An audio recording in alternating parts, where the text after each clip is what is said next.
Hey everybody, I hope your day is going great. It's about to get better. Peachy in fact, because on this episode of Sustainable Stace, we're going to can peaches, and what I show you will work on canning any other type of fruit as well. Stay tuned. I'm Stacy Taves. For me, healthy food and sustainability are totally connected. You can grow it yourself. Nature is generous. I've got these big, beautiful bowls of sliced up peaches to can, but before I get into that part, I just want to show you a little bit of the tips and tricks and tools of the trade if you're wanting to can fruit. I always have 3 different hot pots going of different sizes for different purposes. This is my great big canning pot. This would hold at least 20 liters and it's on a big propane burner.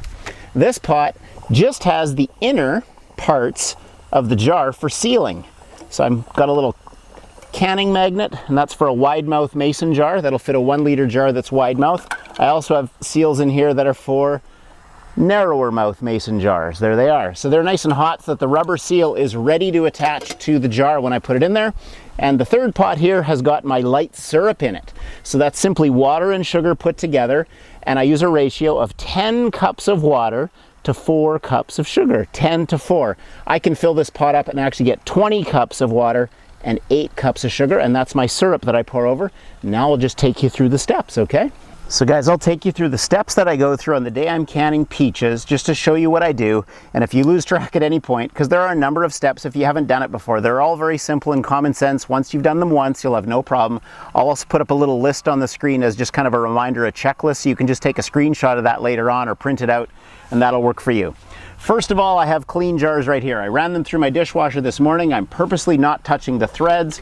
These are 1 liter jars. You might have 1 quart jars, and they may be a narrow mouth or a wide mouth. In either case, you just need to have a matching lid, and the lid's going to come in 2 parts. It's going to be the part that I have inside that pot that's hot with a red rubber ring on it, which is going to attach to the lip of the jar.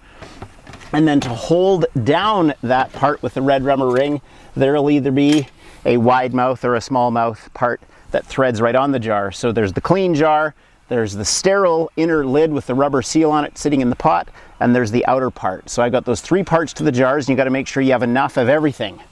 Then I've got my canning water heating, I've got my jar lids that are sterilizing, and I've got my light syrup in the pot heating and boiling, so all of that is ready. Then I've got my peaches. These are beautiful peaches, and peaches come in various sizes and qualities, and these just happen to be gorgeous in peach season. I live on the west coast of Canada, British Columbia, and we have a region that grows a lot of great stone fruits like plums and apricots and peaches and nectarines. Pears as well would work great for all the tips that I'm showing you. All that you'd really want to vary at any point is the size of jars you want to use and how much sugar you want to use in your syrup. But as I mentioned, I use 10 cups of water to 4 cups of sugar. Then I slice my peaches, and I like slicing them really nice and thin slices like this.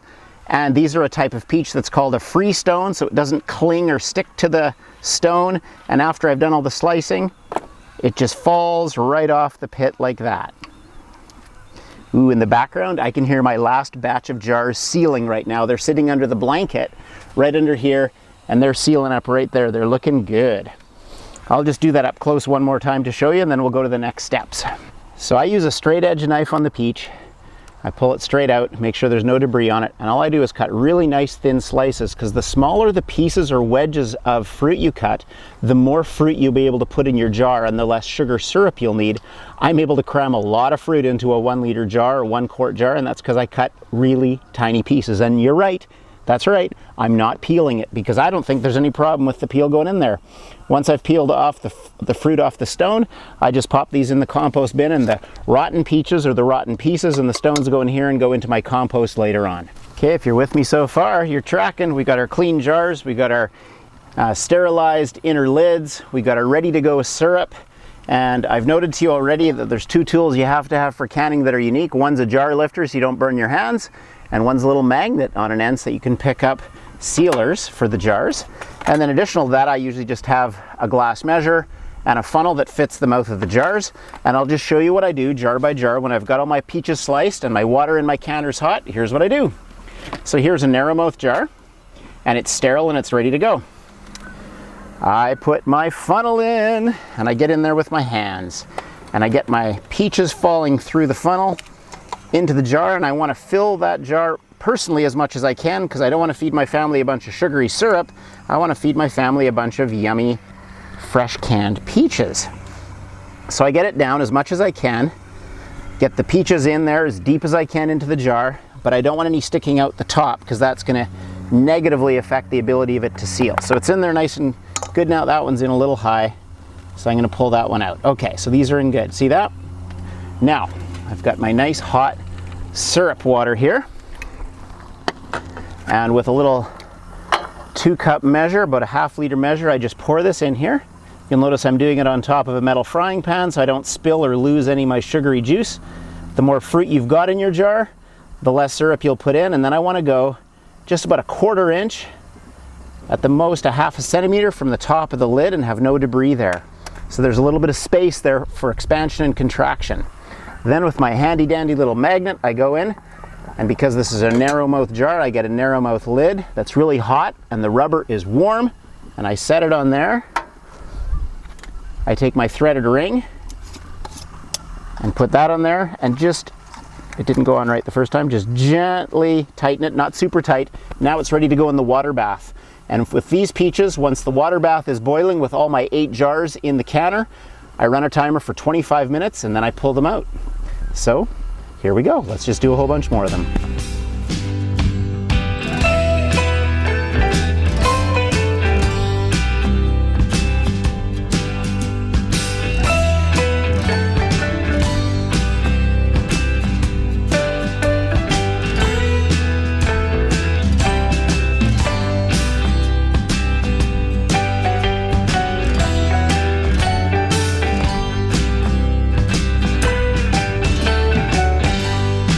Just want to touch base with you guys on one thing, and this is the central part of the whole canning process. It's the inside of the sealing lid. That little rubber edge is what's going to seal to the outer edge of each jar. So here's the jar, and that rubber seal is going to go down on top like that, and it's going to be the magic of that rubber edge connecting to all the lips of the jar's edge that's going to cause the seal. As the heated food inside the jar cools off, this is going to suck down, and when it sucks down, you can hear that now. When it sucks down, this should seal and be tight down. If there's any bubble that goes up and down on the cooled jar, it's not sealed and the food won't be preserved inside. That's why it's so important that the edges of the rubber can't be in any way compromised, and the metal of the inside of this lid has to be in perfect shape. Then when it's sealed, it's going to be good for years sitting in storage. If it's not sealed, it won't last. Don't expect it to. When it's on there tight, you might be able to pull it off with your fingers. Some people will use the edge of a butter knife or something that's not too sharp so they don't hurt themselves, but you have to find a safe way to pry this off when it's sealed. So that's the very essential part when you're canning, is to have a very good, high quality sealing inner lids. So this is the pot that I'm using as a canner. It's on a propane stove. You can see inside here I've got the jars and they're boiling away. I've got the level of the water just up to the edge of the jars, and in total I'm able to get 8 1-liter jars in there. Many canners only take 7, but this one's a little bit bigger. And with my big heat source of propane, it also cooks up quite a bit quicker. For peaches, generally I'm doing 25 minutes in boiling water. So that's that, and after that we'll be taking them out in a moment. Okay, the canner of peaches is about ready to go. It's quite hot, so it doesn't hurt to have a hot pad or something like that around.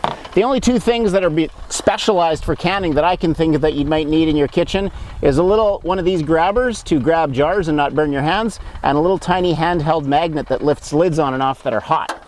So there's 8 jars of peaches in here that are done canning, and one at a time I'm just going to pull them out, and I got to get them into a place that's draft free, and so I'm going to put them on this cardboard box here against the house where there's no draft.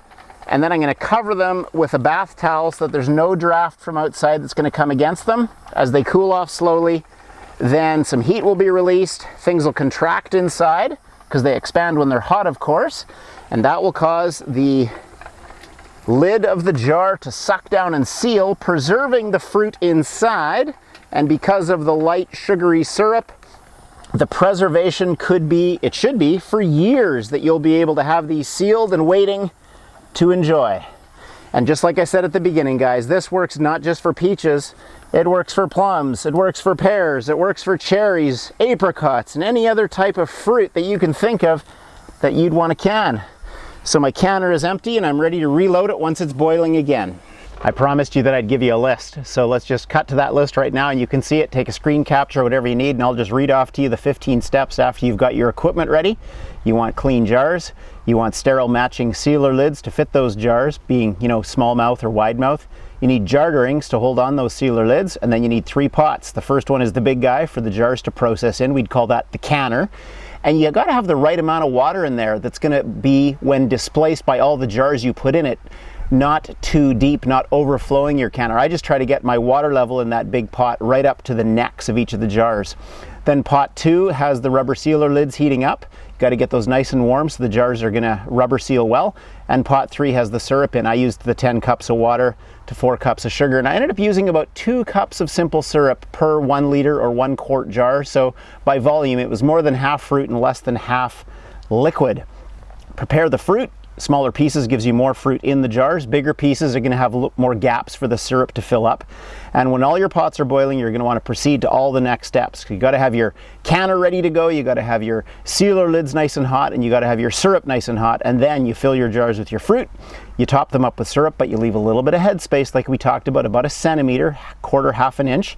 Carefully apply the sealer lids. You want to minimally tighten that jar ring, not crank it down really tight, but you got to get it on there, and you can't have any debris or garbage or peel or pit or anything that's sitting on the edge of the jar between the jar's edge and the sealer rubber part, or else the seal will be incomplete. You got to place the jars carefully into that big canner pot, like you're dealing with hot liquid here, into boiling water. You got to bring to a boil and process it. I did it for 25 minutes and that worked really well for that, and you can find guides online if you need to. Then when it's all done processing in a boil, remove them carefully using that special tool I showed you to hold hot jars, and set them aside in a draft-free place. I put them on cardboard and covered them with a towel so they would be, you know, slowly losing their temperature. And then make sure when you're got them totally cool that you're only storing away the jars which are sealed. That center seal must be tightly buttoned down. That's all you need to know, guys. Well done. Yeah, so here we are the day after canning, guys. We're putting 8 jars at a time into this canner. We did 3 batches, so a total of 24 jars. And of the 24 jars, this was the only one that didn't seal. So when I went to check them last night, this one, the top was going up and down, and all the others were sealed tight. And when I'm checking it now live, it just comes off. It's not attached in any way. So this one would spoil quickly, it has to go in the fridge or be enjoyed right away. So 23 out of 24 were successful and are sealed, and they're stored away now. I used a total of 50 pounds of peaches to do 24 jars. So roughly 2 pounds or about 1 kilo of peaches went into every jar. And I think that would hold true for plums or pears or cherries or other fruit that you would put into the jar depending on its density. But I got about 2 pounds per jar. So highly successful experience with 50 pounds of fruit being put away in 24 jars. Well, that was pretty beautiful, guys. We took fresh peaches and we made freshly canned peaches. And like I said, this works on any type of fruit you want to can. Thanks for coming along for the ride and learning the process and the steps. It's so simple. And if you've been watching this on YouTube, please subscribe. Check out that little notifications bell and you get alerts every time you get another resource from Sustainable Stace that's hopeful, helpful, and healthy. Till next time.